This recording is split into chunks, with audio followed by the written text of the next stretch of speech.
for our stress bugs, we are going to need some balloons, some googly eyes, some permanent markers. I'm using a black one, some pipe cleaners in any colour that you like, or you can use wool. And inside we are either going to fill it with corn flour or flour. You can either use something that's a bit grainy like sugar as well, but that might get a little bit messy and expensive. Corn flour is the cheapest, so you can use something like that and it gives a really nice texture. You can also add a little bit of water to your corn flour and that will make the inside a little bit more gooey as opposed to mushy. So I've got my balloon ready in that glass tumbler with a funnel. That's just an extra piece of equipment if you've got a little funnel like that. Otherwise you can make like a paper funnel and use it to get your flour inside. So I'm going to talk you through how I made mine. First, we're going to fill up our balloon with some flour. You can use corn flour like I said as well, or any alternate flour that you have. I'm just using up this old flour that I've had in the cupboard that I probably won't use again. Now when I put it into my funnel, I'm going to tap it down so it goes through, oh, make a bit of a mess there. So it goes through the neck of the balloon and in. You can fill up your balloon as much as you like, depending on how thick you want your stress bug to be. Again, tapping it in. You can also use this end of the spoon to help it go down as well. You're probably going to need about 200 grams of flour, 250 grams of flour per balloon. But again, it depends on how big you want your balloon to be. Oh, another puff. A trick is to make sure that the neck of the balloon is really onto your funnel if you're using a plastic one or a paper funnel. And make sure that it isn't twisted. You can give the balloon a little bit of a squeeze like that. Kind of like milking a cow there. To get the flour to go in. And do this really slowly, so only do a couple of scoops of flour at a time.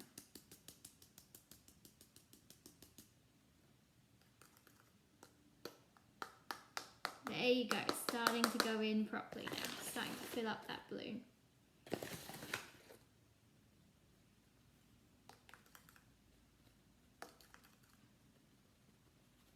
Okay guys, so once you've got your balloon fairly full and you can't fit any more in, the trick is to actually blow a little bit of air into the balloon, and that will make the balloon expand, and all of this flour will drop down and it will hold a bit more space at the bottom. So then you can put it back onto your funnel and add more scoops of flour, and you can keep doing this until your balloon gets slightly larger and larger. I'll show you what I mean. So at the moment my flour's to about there, so I can't fit any more in with the funnel.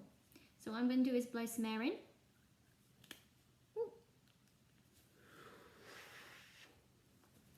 And give the balloon a little bit of a shake, and you can sort of see where my flour is now.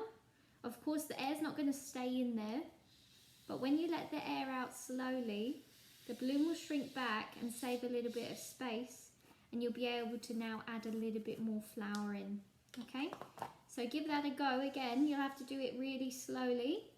You can see the balloon's expanded a bit here now. There's no more air in it to come out.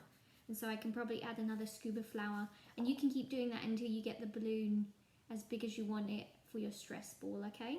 Probably only work 3 or 4 times. So once you've got your size that you wanted, and look, I took mine from that big to that big, nearly doubled. Blow a little bit of air into it and make sure any of the flour that's in this top part, the neck of the balloon, drops down into it, and then tie it off. So mine's all in there. I'm going to give it one more blast of air. Tap the balloon so all drops out of the neck, and as you squeeze the air out, you now have a free neck where you can tie a knot. So I'm going to use 2 fingers, wrap it round. You can get an adult to do the knot for you if you need.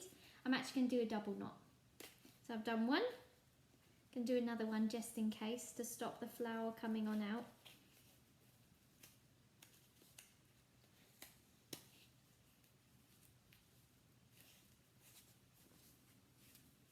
Ooh, feels good already.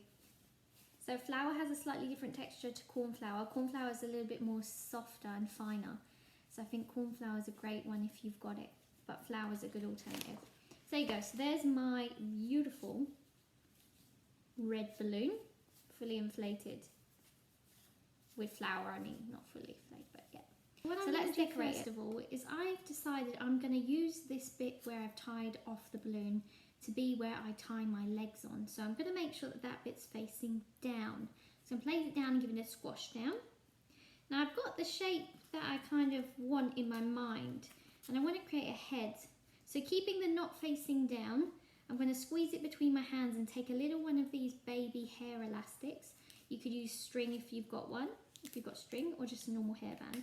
I'm going to loop it round a couple of times so that I can create more like a head bobble as well as a body bobble.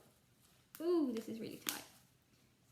There you go. So I've got a little head and I've now got a little body. Just like that. What do you think? Pretty cool. Now I'm going to make some legs. So once I've done that, there's my head and my body of my spider. I bet you guessed it already. I'm going to take a red and a blue pipe cleaner and I'm going to twist them together. So I'm going to start at one end and start twisting around so I create like a twisty pattern. You don't have to do this. If you've only got one pipe cleaner, you can just use one. But I'm making mine a little bit fancy to show you that you can make some really cool things really simply. So I'm twisting them round and you can see it creates like a really nice twisty rope pattern for legs. So I've got 4 of each colour. So how many legs does spider have? 8. At the end I'm going to actually twist it over to get rid of that sharp bit, and I'm going to twist it round so that that sharp bit's not at the end. I'm going to do that at each end to make sure that, yeah, you're not going to stab yourself or anyone else with your stress ball. It's meant to be stress-free. So there's one, so I'm going to do 3 more of those and then we're going to tie it to the bottom to make our spider leg. So once you've done all of your pipe cleaners, you're going to take each one and loop it around that knot, the knot of your balloon. So we're going to do this really slowly. I'll do one with you and then I'll do the rest and you can see how it finishes. Tie it around. Make sure that your legs are equal your side. You don't want slightly wonky legs. Make sure you squeeze it nice and tight around the knot so it's not going to come off. You can loop it around and under a few times if you want to create a really strong hold of your legs. Like so.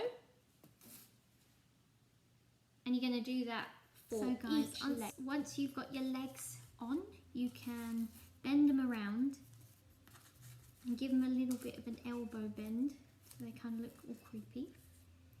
I've stuck on some googly eyes and I've drawn 2 little fangs, and I've also drawn a little black stripe down his back. And there's my spider stress ball. He's all ready for you to squeeze his face and his body. Hey guys, so here is my spider all finished. Now he's filled with flour. You can see I did a little bit of a stripe down his back. But you can also fill your stress bug with corn flour, either dry corn flour, or you can add a bit of water and make oobleck like I did for this bumblebee. So my spider's quite thick and hard when you press him, but in a good way. He's kind of squishable and he takes his shape. Whereas this one, which has got the corn flour and water in it, the oobleck, it kind of is a little bit more jelly-like and it's a bit squashy and kind of cool. So she doesn't really hold, if you squeeze this guy, he holds the shape that you squeeze him into. You can push him flat. She kind of goes back to her normal size because of the oobleck, but when you squish against it, it goes hard. You can probably hear it. And then she shrinks back. So there's my bumblebee. Her wings just fell off. I need to stick them back on. So for my bumblebee, what I did is I took a yellow balloon and I filled her up with oobleck, which is water and corn flour, little by little. And then I did the same trick with a hair tie. I tied a bobble to create a little head shape, and I stuck on some eyes and drew a little face with permanent markers. And then around her neck, I tied half of a pipe cleaner to make her little antennae. And then on her bum, I decided that bit would be where her stinger is. So I wrapped the other half of the pipe cleaner to make a little stinger. And I drew some little stripes. And I did have some wings, but they just fell off. So you can glue down or use a little bit of tape and cut some plastic wings out. So there are my 2 stress bugs for you. Hope you enjoyed my craft. I'll see you next time. Bye guys.